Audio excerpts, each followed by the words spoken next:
करताना देवाचं तोंड बघण्याचं भाग्य लाभलं नाही. भगवंताने तिचा निषेध केला, भगवान तिच्याकडे फिरकले नाही आणि अशी राधा मरताना मात्र भगवंताचं स्मरण करत मरते.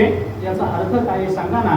नचा यातक कृष्णो यदि सखे तवागत कथमिदम मुधामा रुधिर्मे कुरु परमिमाम उत्तर कृतिम तमालस्य स्कंधे विनहित भुजावल्लरीयम यथा वृंदारण्ये शिरम अविचला तिष्ठती तनुः.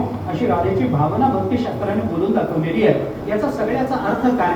भक्ती जाणतो नाही, भक्तीच्या आतमध्ये असणारं जे प्रेम आहे की ज्या प्रेमातून भक्ती आपल्याला व्यक्त करता येते किंवा भक्ती व्यक्त होते, पण ती कोणत्या रूपाने व्यक्त होईल याचा अनुमान करता येत नाही. त्या प्रेमच ते प्रेम जाणणं हे त्या भक्तीचं मूळ आहे. तो जिव्हाळा आहे, तो जाणणं आणि तो जाणणारा म्हणजे संत आहे. हा विचार एक झाला.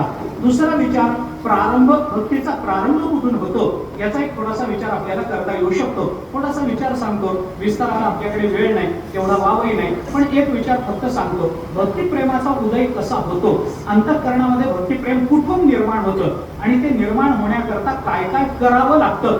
ते निर्माण होताना आपोआप होईल याबद्दल वाद नाही, पण ते निर्माण होण्याकरता अनुकूल वातावरणाची निर्मिती करणं हे आपलं कर्तव्य असतं बरं का. परमात्मा आपल्याकडे कधी येईल माहिती नाही. त्याला ज्या वेळेला आपल्याबद्दल दया येईल, निर्माण होईल, आपल्यावर कृपा करण्याची इच्छा होईल, त्यावेळेला तो येईल, याच्याबद्दल वाद नाही.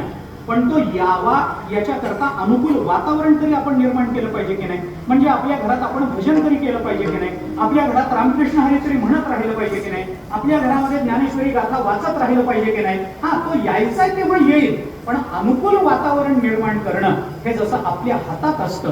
पाहुणा येईल नाही तर न येईल, पण तो येण्याकरता अनुकूल वातावरण आपण आपल्या पद्धतीनं आमंत्रण द्यावं.